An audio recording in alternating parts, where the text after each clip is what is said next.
Welcome to the Art of Money podcast with Art McPherson. And thanks for checking out the Art of Money podcast. My name is Mark Owens alongside Art McPherson and Luke McCarty. All the information for the McPherson Financial Group, you can find it at theartofmoneyradio.com. Guys, let's get to it. You know, we're all a big fan of IRA expert Ed Slott, and he is a big believer in Roth rollovers. But he also says that's not the only option you have for managing your taxes. Another way to do it, which may surprise people, is with life insurance. Now, just so you know, I'm a CPA, a tax advisor. I do not sell life insurance. But as a tax advisor, I have to tell you, among the single biggest benefits in the tax code is the tax exemption for life insurance. And I'm talking about permanent cash value life insurance, not term insurance. It's almost like a super Roth IRA. Okay, Art McPherson, Luke McCarty, is that true? Is buying life insurance really a good tax strategy for some people? It can be, because exactly what he says is true. So if you're looking from a standpoint of trying to have tax-deferred growth and tax-free withdrawal, a life insurance policy can provide that. But you have to be very careful with life insurance, just like you have to with annuities.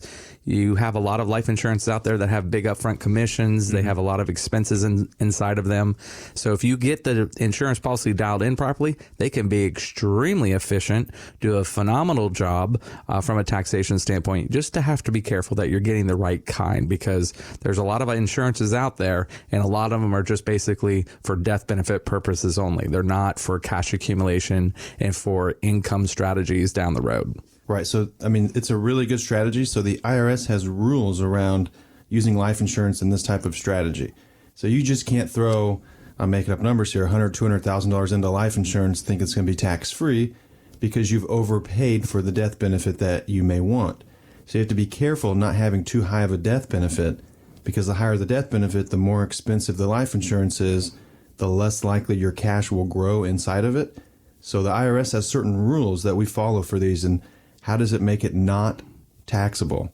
And if you follow those rules correctly, you can have a properly designed life insurance contract where 10, 15, 20 years from now, whatever the number is, you can take money out tax-free, doesn't touch your tax return, doesn't impact Social Security, doesn't impact Medicare.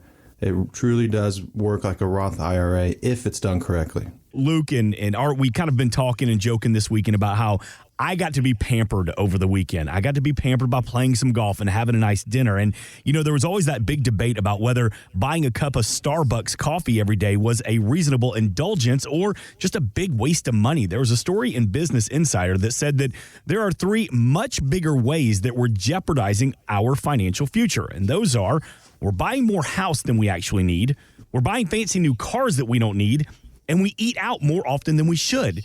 So what are your thoughts on budgeting versus pampering yourself? Yeah, that's a great question. So we actually hit on this a couple of weeks ago when we gave a presentation to NASA.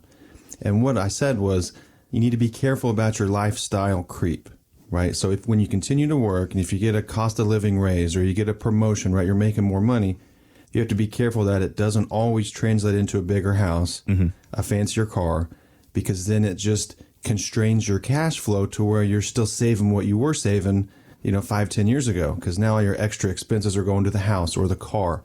Part of that article, what you're talking about, I mean, Starbucks coffee every day, yeah, it will add up, but it's not going to add up like a $600,000 mortgage, right? Or a $50,000 car, and you're paying $800 a month for a car payment. Most of us, those small expenses aren't usually the big ones that hurt.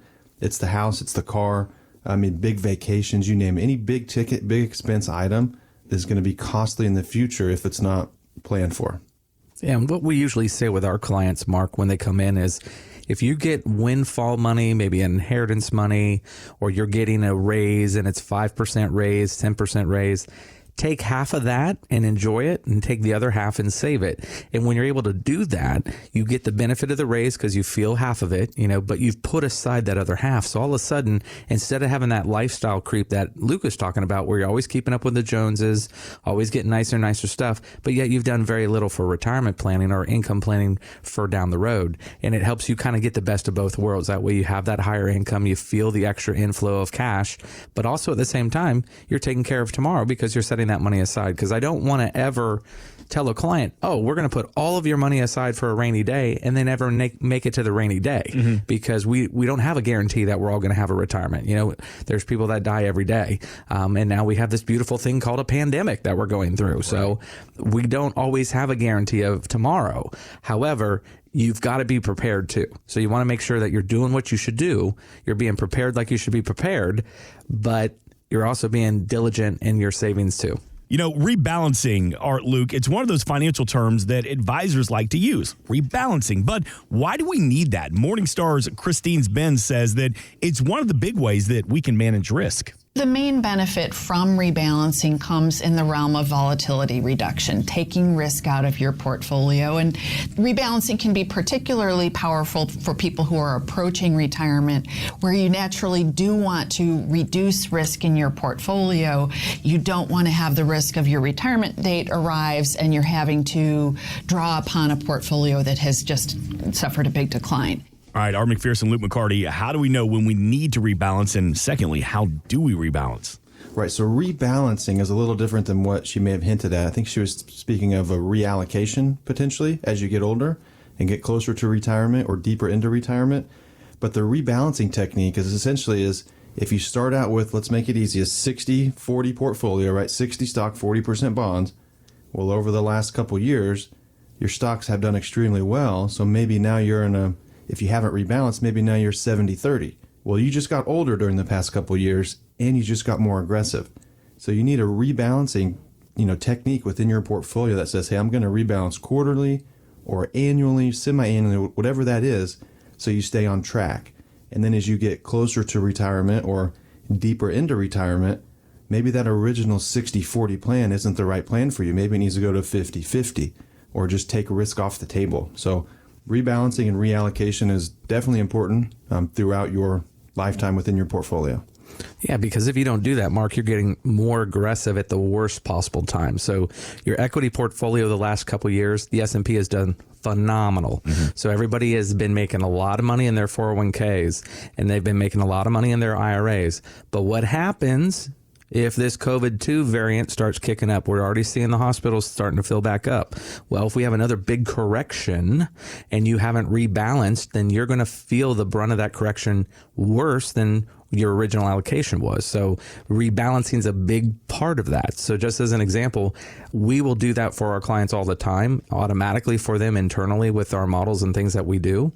But there are other things that we do. We go kind of what we call a non-correlated type investment style. So one of the things that Luke and I will look at times are things like indexes, option strategies where we can lock in indexes for a year period of time, 2-3 year.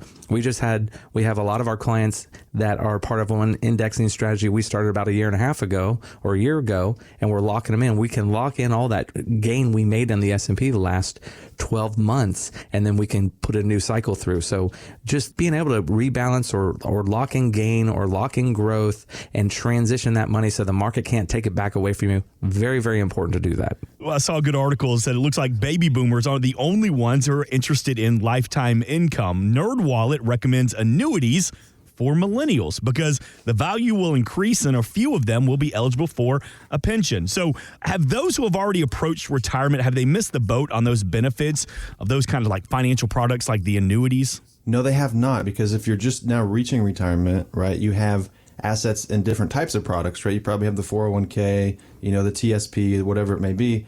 And so you have assets, whereas millennials don't necessarily have those assets. So if you're getting that close to retirement or in retirement, you can still set something up for you to have lifetime income.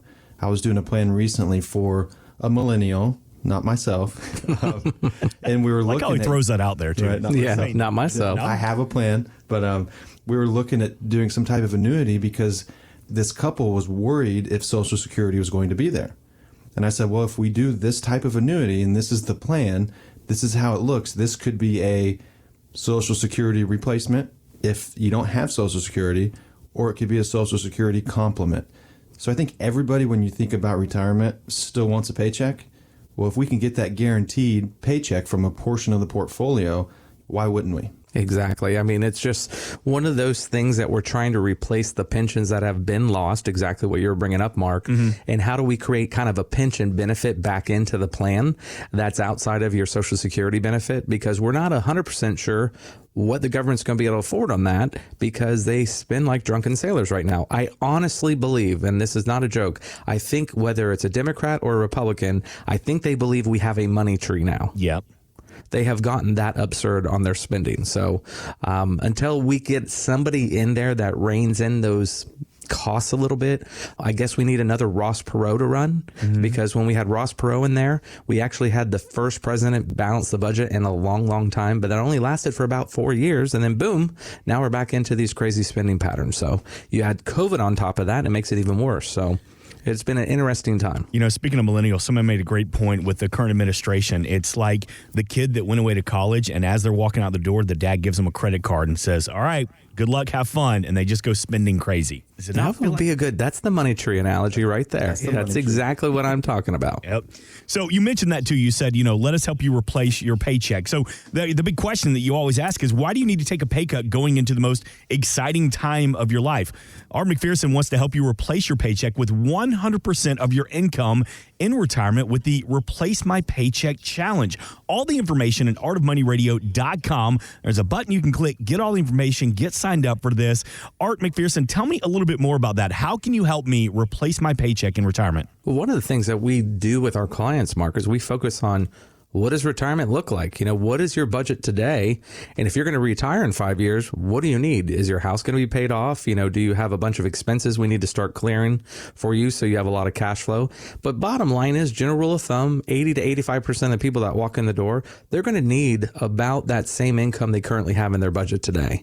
And realistically, that first 5 to 10 years of retirement is a lot of travel. So we find that an extra 20% on top of that normal budget is really appropriate for them. So they have some of that extra cash flow so they can do those great trips. And, sometimes today we're broken all over the country. Like I have my sister, she lives in Colorado. But one way to get your kids and your grandkids to go on vacation with you is when you pay for it. Well, true. That's a good way to see them. So you got to be able to afford to do that, so we come up with a lot of strategies so our clients can do that. If you pay for it, they do show up. So it's one of the fun things that we do. So just having those kind of income plans set aside for that vacation spending. What does retirement look like? If you're cruising every day, you're going to need more cash flow than somebody who's cruising twice a year. So it's one of those things, just kind of developing a plan, what retirement looks like for you. And if you're playing golf at Pebble Beach, it's a lot different than playing golf at Duran. Pebble Beach is a little more expensive, or, like we played at Duran, but then I played the next day at the Ritz-Carlton. Well, the price per round at the Ritz is a little bit different than Duran. So that kind of thing. So the level of playing of golf will dictate the level of income we need. So those are the questions we go over with our clients, make sure that the retirement is realistic for them and that the income needs that they need are going to be there to supply that. Thanks for listening. Want more from Art McPherson of McPherson Financial Group? Find us online at artofmoneyradio.com. We are an independent financial services firm helping individuals create retirement strategies using a variety of financial and insurance products to custom suit their needs and objectives. Securities offered through World Equity Group, Inc., member FINRA and SIPC, a registered investment advisor. Investment advisory services offered through ProStatus Group, LLC. McPherson Financial Group and ProStatus Group, LLC are separate entities and are not owned or controlled by World Equity Group, Inc. Exposure to ideas and financial vehicles discussed should not be considered investment advice or recommendation to buy or sell any financial vehicle. Past performance is not a guarantee of future results. Investments can fluctuate and when redeemed may be worth more or less than when originally invested. Investment financial professionals are not licensed in all 50 states. Art McPherson is not affiliated with nor endorsed by the Social Security Administration or any other government agency and does not provide legal or tax advice. Please consult with your attorney, accountant, and or tax advisor for advice concerning your particular circumstances. Annuity guarantees rely solely on the financial strength and claims paying ability of the issuing insurance company. By contacting us, you may be provided with information about insurance and annuity products offered through Arthur McPherson. Florida Insurance License number A174725. Today's show has been a work of art.